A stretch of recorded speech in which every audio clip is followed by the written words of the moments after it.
Previous લેક્ચરમાં તમને ખબર પડી ગઈ હતી કે આપણે વિદ્યુતભારની વાત કરી હતી. ઓકે, આજે એ જ ટોપિકને આગળ વધારતા હવે ઓકે લેક્ચર નંબર 2 વિદ્યુતભારો અને ક્ષેત્રો. ઓકે, લાસ્ટ મેં તમને વાત કરી હતી કે આપણે શાની વાત કરવાતા હતા, જે વિદ્યુતભારો વાહકો અને અવાહકો.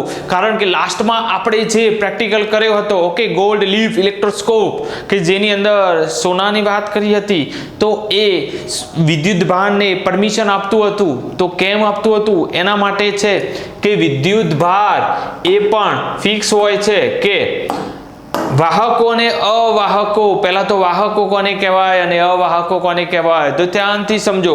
વિદ્યુતને સહેલાઈથી પસાર થવા દે તેને સુવાહકો અથવા વાહકો કહે છે. ભાઈ, પદાર્થોમાં પણ હોય છે કે મારે પેલાને આવવા દેવો કે નહીં આવવા દેવો. ઓકે, જો એને આવવા દે તો એને વિદ્યુતના સુવાહકો કહે છે અથવા વાહકો કહે છે. અને જો ના પાડે કે ભાઈ તું તો નહીં જ ચાલે, તું મારા ઘરે ના જોઈએ, ઓકે, તો એને કહે છે વિદ્યુતના અવાહકો. અને ઓરિજિનલ નામ જોવા જઈએ તો conductor and insulators. Conductor and insulators. Conductor એટલે આપણે નોર્મલી બસમાં જોઈએ ને, કંડક્ટર બધાને લઈ જાય, ચલો ચલો ચલો ચલો ચલો, તો કંડક્ટર બધાને પરમિશન આપે છે. ધ્યાનથી જો યાદ રાખવું હોય તો કંડક્ટર બધાને પરમિશન આપે છે, એટલે કંડક્ટરને શું કહેવાય છે? વાહકો કહેવાય છે. અને ઇન્સ્યુલેટર્સ, ઇન્સ્યુલેટર્સ ઓકે, તો એને અવાહકો કહેવામાં આવે છે. રાઈટ ને? તો બે છે વાહકો અવાહકો. વાહકો અને અવાહકો. જો જે વિદ્યુતને પસાર થવા દે તે વિદ્યુતના સુવાહકો, ના થવા દે વિદ્યુતના અવાહકો. અંગ્રેજીમાં કંડક્ટર કહેવાય છે, ઇન્સ્યુલેટર્સ કહેવાય છે. જો આપણે જોવા જઈએ તો મોટા ભાગની બધી જ ધાતુઓ કહી દો, ધાતુઓ છે એ બધી વિદ્યુતની વાહકો છે. ઇન શોર્ટ તે વિદ્યુતભારને પસાર થવાની પરમિશન આપે છે. અને પ્લાસ્ટિક કહી દો, કાચ કહી દો, લાકડું કહી દો, ઊન કહી દો, બુલ કહી દો, બધું વિદ્યુતના અવાહકો છે. તો ઘણીવાર કહેવામાં આવે છે ને કે ભાઈ કામ કરો ત્યારે પગમાં પ્લાસ્ટિક રાખવું, સ્વિચ બંધ કરો ત્યારે લાકડાની ડંકી વડે સ્વિચ બંધ કરવી. કેમ કેમ કેમ કે એ લોકો વિદ્યુતભારને અંદર આવવાની પરમિશન આપતા નથી. અને આ લોકો કે આવી જાઓ, જો લોખંડનો સળિયો લીધો અને સ્વિચની અંદર કઈ કામ કર્યું તો ગયા, લાકડાથી કામ થાય. તો અત્યાર સુધી આ બધું આપણે સાંભળેલું છે, ખબર છે, પણ કેમ છે એ જો હવે ખબર પડી. ક્લિયર? તો ક્લિયર બધાને? વાહકો અને અવાહકો. અને આનો જ ઉપયોગ થઈને જો નોર્મલી તમે સમજો બેટા કે વાહકો અને અવાહકો થાય છે શું? સમજો, આ વસ્તુ તમને ખબર છે. જ્યારે આપણે એક વિદ્યુતભારિત પદાર્થને પૃથ્વીના સંપર્કમાં લાવીએ ત્યારે પદાર્થ પરનો બધો જ વધારાનો વિદ્યુતભાર ક્ષણિક પ્રવાહ રચી સંપર્ક કરાવતા સુવાહક મારફતે જમીનમાં પસાર થઈ જાય છે. અને વિદ્યુતભારોની પૃથ્વી સાથે વહેંચણીની આ પ્રક્રિયાને ગ્રાઉન્ડિંગ અથવા અર્થિંગ કહે છે. અર્થિંગ શબ્દ ઘરે સાંભળેલો જ છે. ગામડે હોય, સિટીમાં હોય કે ગમે ત્યાં હોય તો અર્થિંગ કોને કહેવાય તમને ખબર જ છે કે દરેક વસ્તુમાં જ્યારે મોટા મોટા સાધનો હોય ત્યારે આપણે એને અર્થિંગ કરવાની જરૂર પડે છે. એની માટે શું હોય છે કે આ રીતનું એન્ટેના ઘરમાં લગાવેલું હોય છે. અહીંયા આ રીતનો ઇલેક્ટ્રિક સર્વિસ છે બોર્ડ અહીંયા આપેલું હોય છે. આ અર્થિંગ વાયર છે, રાઈટ ને? અને આ નીચે આની અંદર કરંટ આવી જાય છે. એ કેમ કરવામાં આવે છે? તો હમણાં આપણે ઇલેક્ટ્રોસ્કોપમાં જોયું કે જો સુવાહકો હોય એ વિદ્યુતભારને અંદર આવવાની પરમિશન આપે છે. વિદ્યુતભારને અંદર આવવાની પરમિશન આપે છે. તો જ્યારે વીજળીનો કડાકો થાય યા તમારા ઘર પર વીજળી પડે ત્યારે જો આ રીતે તમે આખી સિસ્ટમ બનાવેલી હોય કે આ તમારું જે ઘર આપેલું છે, બરોબર ને? તો અહીંયા એક તાર ઉપર આ રીતે વીજળીનો સુવાહક લગાવેલો હોય અને બારોબાર એક વાયર મારફતે એને જમીનમાં વીજળી પસાર કરી દેવાની વ્યવસ્થા કરેલી હોય છે.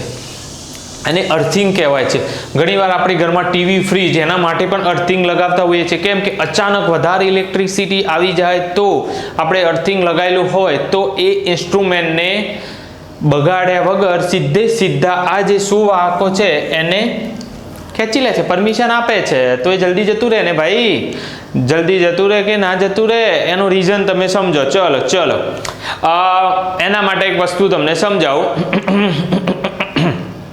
કઈ રીતનું છે કે સપોઝ અહીંયા અમે ગાંધીનગર રહીએ છીએ. ઓકે, ગાંધીનગર સમજજો. અહીંયા ગાંધીનગર છે અને અહીંયા અમદાવાદ એમાં એસજી હાઈવે કયો છે? SG highway. Okay, Ahmedabad Gandhinagar SG highway જ્યારે લોકલ હતો ત્યારે આ ડિસ્ટન્સ નોર્મલી હું તમને કાઉન્ટ કરું તો સપોઝ મારે 7 કિલોમીટર ડિસ્ટન્સ કાપતા મને 30 મિનિટ જેટલું થતું હતું. કેટલું? 30 મિનિટ. ટ્રાફિક જોયું હોય તો આમ ઘરેથી આમ ગાડી લઈને નીકળ્યા હોય ને, ટક બ્રેક મારો, કેમ? ફાટ દઈને આગળ ગાડીઓનો ટ્રાફિક જામ થઈ જાય, પછી શાંતિથી આમ બેસી રહેવાનું. ચલો ભાઈ, કારણ કે ટ્રાફિક ફૂલ જામ છે, ધીરે ગાડી તમારી જતી હોય છે, તો ઓછું ડિસ્ટન્સ પસાર કરવા માટે પણ મારે 30 મિનિટ જતી હતી. હવે ગવર્મેન્ટે શું કર્યું? ફ્લાયઓવર બનાવી દીધેલા છે. શું બનાવેલું છે? ફ્લાયઓવર. ઓકે, તો ફ્લાયઓવરની અંદર શું થાય છે કે આ જ ડિસ્ટન્સ જે 7 કિલોમીટરની જગ્યાએ હતું એ 9 કિલોમીટર થઈ ગયું, પણ જે 30 મિનિટમાં હું કન્સિડર કરતો હતો એ હું 12 મિનિટમાં જ પૂરું કરી લઉં છું. કેટલી મિનિટમાં? 12 મિનિટમાં થાય છે. શું? અહીંયા જોજો, અહીંયા ટ્રાફિક વધારે છે એટલે શું છે કે ત્યાંથી પસાર થવામાં આપણને ટાઈમ લાગે છે, અને અહીંયા ટ્રાફિક નથી, ફટ દઈને પસાર થઈ જાય છે, ખુલ્લું છે, પરમિશન તમને આપે છે કે અહીંથી જતા રહેશો તો તમે ફટાફટ જતા રહેશો એમ. તો એના માટે એ જ વસ્તુ છે કે જો વીજળીને સીધા અંદર નીચે આવવું હોય તો અહીંયા શું હોય છે? વિદ્યુતના અવાહકો હોઈ શકે છે, એર હોઈ શકે છે, હવા વિદ્યુતની અવાહક છે.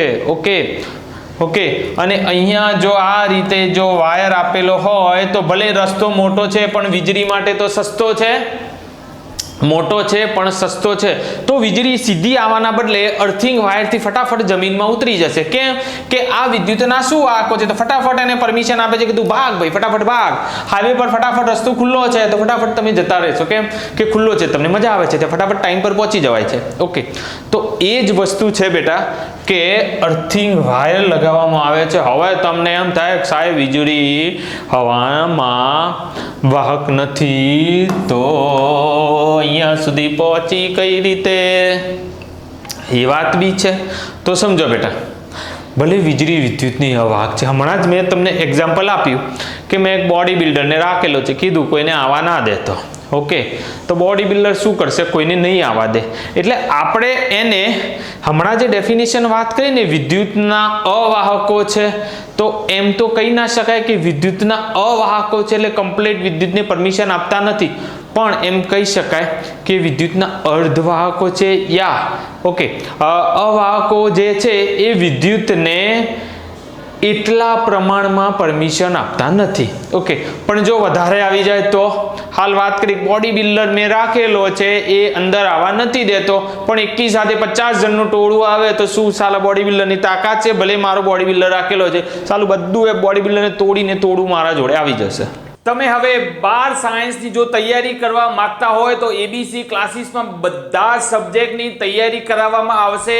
અહીંયા તમને બધા જ વિષયોની એનિમેશન સાથે તૈયારી કરવામાં આવશે, ડિફિકલ્ટી સોલ્યુશન કરવામાં આવશે, દરેક મુદ્દાની વિસ્તૃત સમજણ આપવામાં આવશે, નીટ અને જેડબલઈ પણ કરાવવામાં આવશે. તો તમે ફટાફટ એબીસી ક્લાસીસમાં જોડાઈ જાઓ. અને કોઈક વિચારે કે સર અમારે ઓફલાઈન તૈયારી કરવી છે, તો ઓફલાઈન તૈયારી માટે પણ અમારું એક સુંદર બિલ્ડિંગ તૈયાર છે. એસી ક્લાસીસ છે, સેક્ટર 24 ગાંધીનગર. તમે ત્યાં પણ આવી શકો છો. અને જો તમે ઓનલાઈન તૈયારી કરવા માંગતા હોય તો પ્લીઝ અમારી એપ્લિકેશન જલ્દીથી ડાઉનલોડ કરી દો અને આ નંબર ઉપર કોલ કરી દો. ચલો બાય, ચાલુ રહેજો, વિડીયો તો ચાલુ છે. ગેટ પર કોઈ માણસને રાખેલો છે, વોચમેનને રાખેલો છે, એ સુરક્ષા કરતો હોય છે. કોઈને ચોર 1-2 આવતા હોય તો પરમિશન આપતો નથી, પણ જો હુલ્લડ થાય, ટોળું આવી જાય તો શું વોચમેનની તાકાત છે કે તમને સોસાયટીમાં કોઈ ઘૂસવા ના દે? ભાઈ વોચમેનને મારીને બધા ઘૂસી જાય. એટલે આમ તો હવા એ વિદ્યુતની અવાહક છે, એટલે કે વિદ્યુતને અંદર આવવાની પરમિશન દેતી નથી. પણ જો વીજળી બહુ વધારે પડતી આવી જાય તો હવા પણ કંઈ કરી શકતું નથી. એટલે વિદ્યુતના અવાહકો જે હોય છે એને રોકવામાં મદદ કરે છે. ઓકે, પણ કમ્પ્લીટ રોકી શકે એના પર ડિપેન્ડ છે કે સામે કેટલા ફોર્સમાં વિદ્યુત આવી રહ્યો છે. ઓકે, એમનો ગુણધર્મ એવો છે કે મારે વિદ્યુતની અંદર આવવા દેવો નથી, પણ સાલો વધારે પડતો વધારે ફોર્સમાં આવી જાય તો આપણે શું કરી લેવાના? કંઈ કરી લેવાના નથી. That is clear? ઓકે, તો અર્થિંગ વાયર એના માટે યુઝ થાય છે. Clear everyone? ગ્રાઉન્ડિંગ અથવા અર્થિંગ કોને કહે છે? વીજળી પડે, ધાતુનો વાયર જમીનમાં ખેંચી જાય, ઘરને કોઈ નુકસાન થાય નહીં. ઘરની અંદર મોટા મોટા સાધનો આપેલા છે કે જે સાધનો વીજળીના અચાનક આવવાથી બગડી જવાનો ભય હોય છે, તો એમાં પણ આપણે અર્થિંગ કરતા હોઈએ છીએ. ઓકે, તો અર્થિંગ એક આવી વસ્તુ જે રેગ્યુલર લાઈફમાં આપણે યુઝ કરીએ છીએ, પણ એનો કોન્સેપ્ટ તમને હવે ખબર પડી કે ચાલુ કેમ કરીએ છીએ. That is clear? તો ફિઝિક્સ બધે જ છે, બધે તમે યુઝ કરી રહ્યા છો, પણ નાની નાની બાબતો જે આપણને ખબર નથી, જો એને સમજીએ તો વધારે મજા આવે ભણવાની. Okay, clear? Okay, right. હવે જુઓ બેટા કે વિદ્યુતભારના મૂળભૂત ગુણધર્મો મેં તમને વાત કરી હતી કે સૌથી ઇમ્પોર્ટન્ટ વસ્તુ છે વિદ્યુતભારના મૂળભૂત ગુણધર્મો. ઓકે, તો આ દિમાગ કી બત્તી જલા દો. વિદ્યુતભારનો સરવાળો પહેલા પર આપણે વાત કરવાની છે. વિદ્યુતભારોનો સરવાળો કઈ રીતે થાય છે. બીજી વસ્તુ છે કે જે આપણે વાત કરવાની છે કે વિદ્યુતભારનું સંરક્ષણ, charge is conserved. Okay, and additivity of charge. અને થર્ડ આપણે વાત કરવા જઈ રહ્યા છીએ કે વિદ્યુતભારનું ક્વોન્ટમીકરણ. આ ત્રણ ગુણધર્મો પર સ્ટડી કરવાની છે. કેમ ગુણધર્મોની વાત કરી? ગુણધર્મોની વાત એટલા માટે કરવામાં આવે છે કે વિદ્યુતભાર છે શું પહેલા તો કહો. તો ચલો એમ જવા દો, હું એમ કહું કે મનુષ્ય કોને કહેવાય? તો તમે કહો કે ભાઈ બે આંખો. બે આંખો તો કૂતરાની હોય, તો મનુષ્ય થઈ ગયો. અરે સાહેબ, એ પગેથી જમીન પર આમ ચાલતો જાય તો શું કૂતરું પગેથી ઘસડાતું જાય, જમીનને ઘસડાઈને જાય છે? તો આપણે મનુષ્યની વ્યાખ્યા આપવા માટે યા કૂતરાની વ્યાખ્યા આપવા માટે યા કોઈ પણ વસ્તુની વ્યાખ્યા આપવા માટે એના ગુણધર્મોની વાત કરતા હોઈએ છીએ કે આવો હશે, આ હશે. જે ગુણધર્મો હોય છે એના પરથી એનો આપણને ખ્યાલ આવે છે કે એ પદાર્થ યા વસ્તુ યા સજીવ કોણ હશે અને કેવું હશે. ઓકે, તો વિદ્યુતભારને સમજવા માટે પણ આપણે એના ગુણધર્મોની સ્ટડી કરીએ તો આપણને ખબર પડે કે અચ્છા આવા ગુણધર્મો છે તો એને વિદ્યુતભાર કહેવાય, અને વિદ્યુતભાર આવા ગુણધર્મો ધરાવે છે. ઓકે, જો કોઈ તમને એમ કહેવામાં આવે કે એક છોકરો હતો અને એક છોકરી હતી, બરોબર ને, અને એમાં એક જણ બહુ જ ઝઘડો કરતું હતું. મારે બોલવું પડે કોણ કરતું હતું એવું? બોલવું પડે ના? સાલું ખબર પડી જ જાય છે. એટલે એ એમનો ગુણધર્મ કહેવાય ને બેટા. એવી વાત છે કે કોઈ પણ વસ્તુને સમજવા માટે આપણે એના ગુણધર્મોનું સ્ટડી કરવું પડશે. રાઈટ? તો પહેલાથી આપણે શરૂઆત કરીએ વિદ્યુતભારનો સરવાળો. તો જો તંત્રનો કુલ વિદ્યુતભાર એ તંત્રના આંશિક વિદ્યુતભારના બૈજિક સરવાળા જેટલો હોય છે. કેટલાના? બૈજિક સરવાળા જેટલો હોય છે. લાઈક કે અહીંયા મેં કોઈ તંત્ર લઈ લીધું. ઓકે, અને એની અંદર આ રીતના ચાર્જ આપેલા છે. +1 2 ઇલેક્ટ્રોન છે, -3 4 +5. તો તંત્રનો કુલ વિદ્યુતભાર કેટલો? તો તંત્રનો કુલ વિદ્યુતભાર એટલે ચાર્જ કેટલો થશે એનો બૈજિક સરવાળા જેટલો તો ગણી દો. +1 +2 1 +2 -3 +4 +5. તો તમે કાઉન્ટ કરી લેશો કે સર 2 + 1 3 3 - 3 0 અને 4 + 5 = 9. તો એનો નેટ વિદ્યુતભાર આપણે કહીએ, બરોબર, નેટ ચાર્જ, બરોબર ને, નેટ ચાર્જ એનો થઈ જશે 9. That is clear or not? ને ચાર્જ થઈ જશે 9 એટલે કે એ તંત્રનો કુલ વિદ્યુતભાર તેના આંશિક વિદ્યુતભાર એટલે તંત્રની અંદર આંશિક જેટલા બી વિદ્યુતભાર આવેલા છે એના બૈજિક સરવાળા બરોબર થાય છે. બૈજિક સરવાળો એટલે નોર્મલી આપણે જે રીતે મસ્ત રીતે સરવાળો કરતા હોઈએ છીએ એ રીતે વિદ્યુતભારનો સરવાળો થશે. એટલે કે નેગેટિવ અને પોઝિટિવ વિદ્યુતભાર હોય તો એકબીજાને કટ કરી દે છે, હમણાં જ આપણે જોયું, રાઈટ. તો વિદ્યુતભાર એ નોર્મલી આ રીતે વર્ક કરે છે. ક્લિયર? ફર્સ્ટ રૂલ, વિદ્યુતભારનો સરવાળો કેવો હોય છે? બૈજિક સરવાળો હોય છે. આની અંદર બીજું કોઈ જ મગજ ચલાવવાનું નથી. ઓકે, ચાલો બીજી વસ્તુ જો, વિદ્યુતભારનું સંરક્ષણ થાય છે. Charge is conserved. ધ્યાનથી જોજો, ચાર્જ ઇઝ કન્ઝર્વડ એનો મીનિંગ શું થાય છે?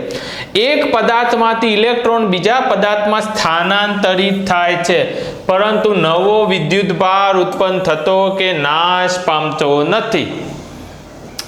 આપણે કહે છે ઉર્જાનું સંરક્ષણ થાય છે કે ઉર્જા નવી ઉત્પન્ન થતી નથી, એ રીતે વિદ્યુતભારનું પણ સંરક્ષણ થાય છે. Charge is conserved, charge transfer થાય છે, નવો ચાર્જ ક્યાંય ઉત્પન્ન થતો નથી. Na+Cl- ઇન શોર્ટ બે વચ્ચે જે પ્રોસેસ થાય છે એની અંદર ટ્રાન્સફર થાય છે, નવો થતો નથી. જો બીજી ભાષામાં આપણે એમ કહીએ કે પૃથ્વી પરનો સમગ્ર વિદ્યુતભારનો આંશિક સરવાળો 0 થાય છે, એવું પણ કહી શકાય. કેમ કે વિશ્વભરનું, નોટ પૃથ્વી પર, સમગ્ર બ્રહ્માંડનું. કેમ કે સપોઝ અહીંથી કોઈ વિદ્યુતભાર હું ચાર્જ કરીને એને સીધો ચંદ્ર પર નાખી દઉં તો ચંદ્ર પર બી પડ્યો રહેવાનો ને રોય. ઓકે, તો સમગ્ર બ્રહ્માંડનો વિદ્યુતભાર 0 છે એવું પણ તમે કહી શકો. કારણ કે વિદ્યુતભારને ક્યારે તમે ઉત્પન્ન કરી શકતા નથી, એને ફક્ત અને ફક્ત તમે ટ્રાન્સફર કરો છો. શું કરો છો? ટ્રાન્સફર. જે પ્રોસેસ કરતા હોય એને ઘસો, એને સળગાવો, એને મારો, જુડો, કંઈ પણ કરો, પણ એક જગ્યાએથી બીજી જગ્યાએ ટ્રાન્સફર થાય છે, એ નવો ઉત્પન્ન થતો નથી. એટલે કહેવાય છે કે એક પદાર્થમાંથી બીજા પદાર્થમાં વિદ્યુતભાર સ્થાનાંતરિત થાય છે, પરંતુ નવો વિદ્યુતભાર ફિલહાલ પૂરતો તો નથી મળતો, એમ કહી શકાય. કારણ કે આપણી જાણકારી જે છે ત્યાં સુધી આવી કોઈ સિસ્ટમ છે નહીં. ફ્યુચરમાં થાય વસ્તુ અલગ છે, ફ્યુચરમાં થાય એ વસ્તુ અલગ છે, પણ હાલની તારીખમાં તો કહી શકાય કે ચાર્જ ઇઝ કન્ઝર્વડ, કે વિદ્યુતભારને તમે નવો ઉત્પન્ન કરી શકતા નથી, એકમાંથી બીજામાં ટ્રાન્સફર કરી શકો છો. Okay, that is okay, right. અને થર્ડ છે વિદ્યુતભારનું ક્વોન્ટમીકરણ, quantization of charge. This one is most important, quantization of charge. ધ્યાનથી સમજજો બેટા. વિદ્યુતભાર હંમેશા ઈનો પૂર્ણાંક ગુણાકાર હોય છે, એને વિદ્યુતભારનું ક્વોન્ટમીકરણ કહે છે. વિદ્યુતભાર, હમણાં જ વાત કરી કે વિદ્યુતભાર જે છે, વિદ્યુતભાર એ શાના કારણે થાય છે? પહેલા મને કહો. પ્રીવિયસ લેક્ચરમાં આપણે વાત કરી કે વિદ્યુતભાર, જો આમ હું રબ કરીશ, આ મારો લોખંડનો સળિયો છે, આ મારું ઊનનું કાગળ છે, ઊનનું કપડું છે, એનાથી પ્રોસેસ કરીશ તો આના પર વિદ્યુતભાર આવશે, આના પર વિદ્યુતભાર આવશે. શાના કારણે થાય છે? અરે સર, યાદ આવી ગયું, ઇલેક્ટ્રોનના કારણે. ઓકે, ઇલેક્ટ્રોન આમાં જશે તો આમાં વિદ્યુતભાર વધી જશે, અને આમાં ઋણ વિદ્યુતભાર વધશે, અને આમાં ધન વિદ્યુતભાર વધશે. ઓકે, તો ઇલેક્ટ્રોનના ટ્રાન્સફરના કારણે થાય છે. તો વસ્તુ સમજો કે જે ટ્રાન્સફર પ્રોસેસ થાય છે એ ફક્ત ઇલેક્ટ્રોનના કારણે થાય છે. તો કોઈ માંગે તો શું કહે કે ભાઈ મને 1 ધન વિદ્યુતભાર આપ, 2 વિદ્યુતભાર આપ, 3 વિદ્યુતભાર આપ. તો હું શું કહું છું? 1 ઇલેક્ટ્રોન લે, 2 ઇલેક્ટ્રોન લે, 3 ઇલેક્ટ્રોન લે.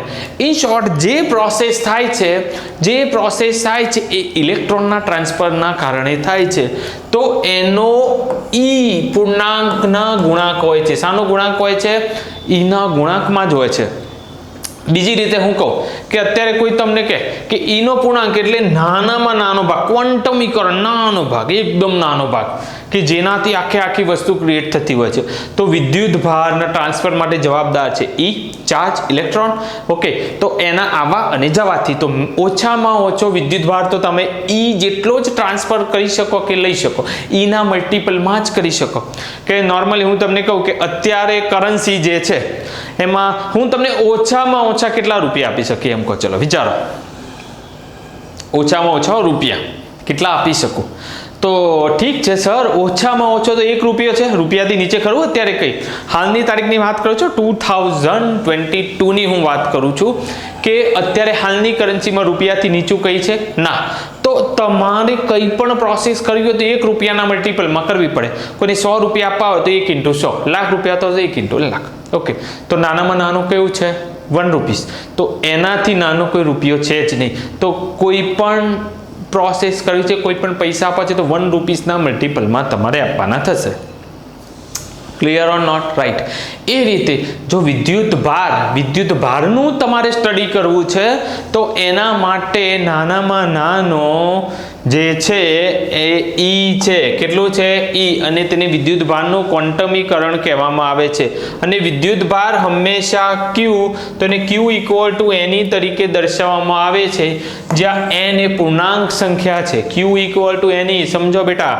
Q = Ne એટલે કે જે તમારો વિદ્યુત ભાર છે, મેં તમને હાલ વાત કરી કે વિદ્યુત ભાર યા તો હું આપી શકું યા તો લઈ શકું. ઓકે, રાઈટ ને?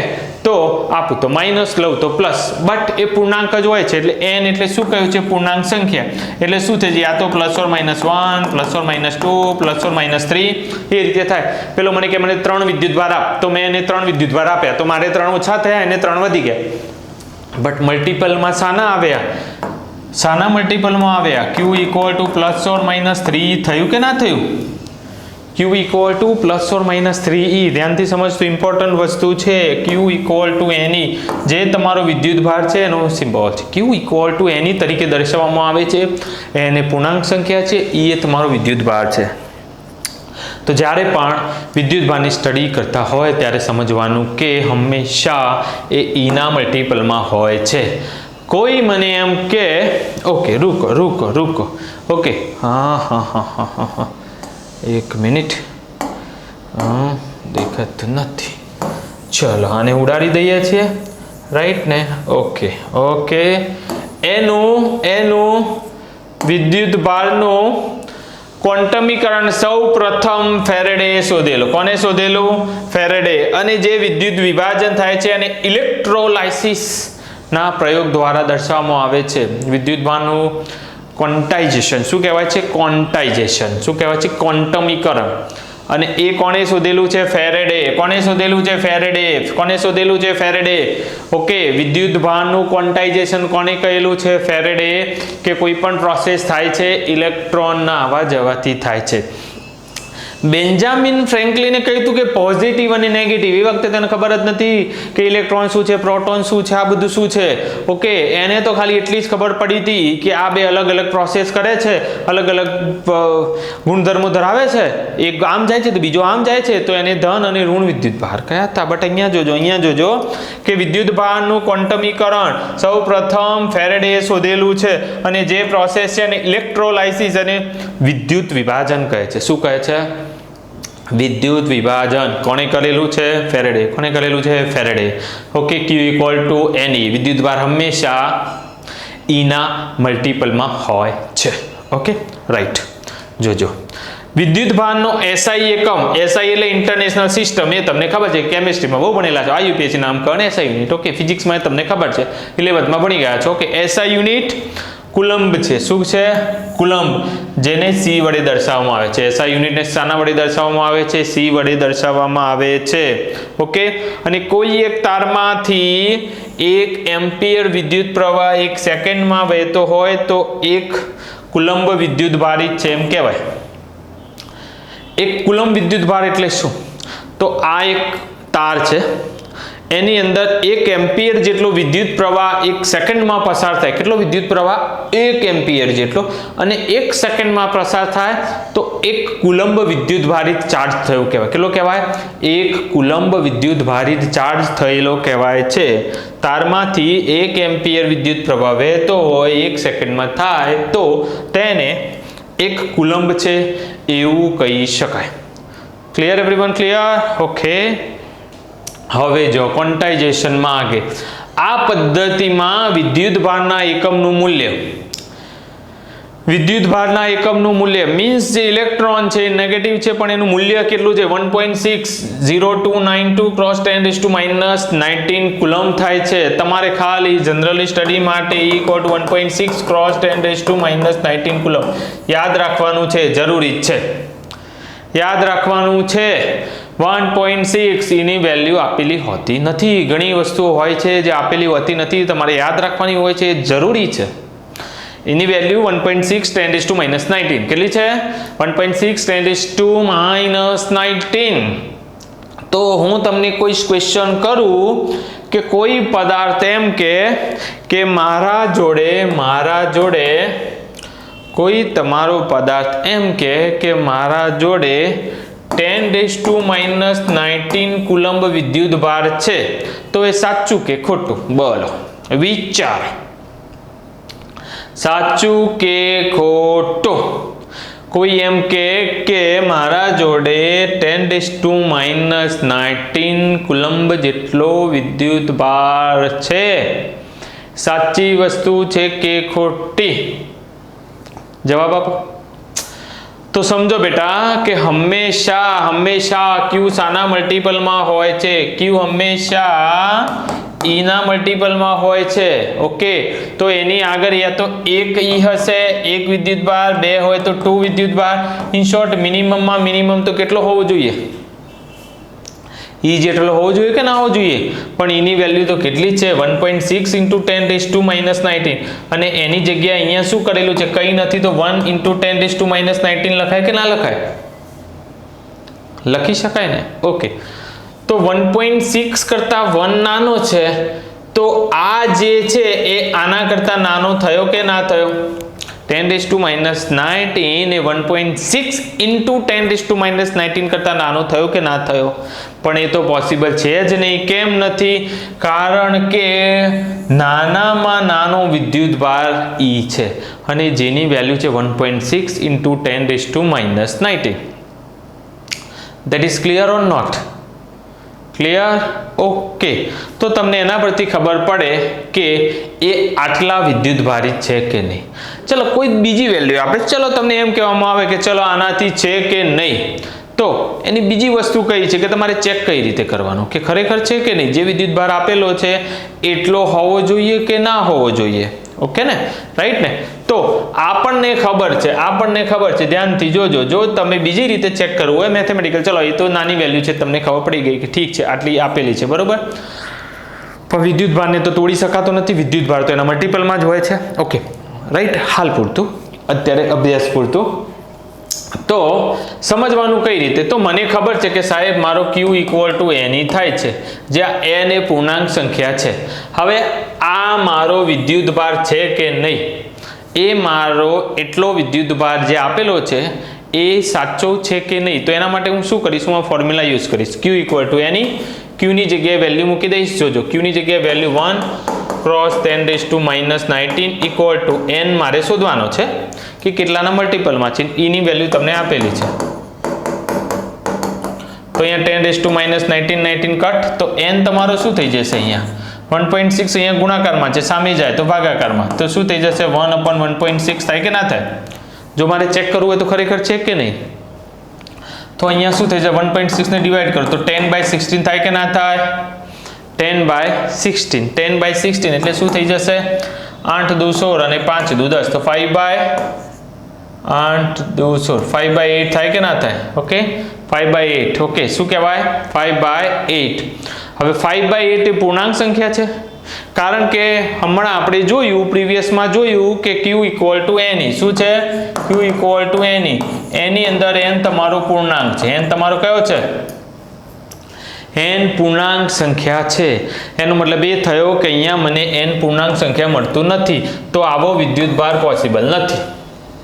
તો એવું બીજું કોઈ પણ વિદ્યુતભાર આપેલું હોય અને પૂછી શકે કે ખરેખર આવું વિદ્યુતભાર પોસિબલ છે, તો સિમ્પલ ફોર્મ્યુલા તમારે આપી દેવાની, Q = Ne. અહીંયા વિદ્યુતભાર જે આપેલો એની વેલ્યુ મૂકો, E ની વેલ્યુ મૂકો, n ની વેલ્યુ શોધો.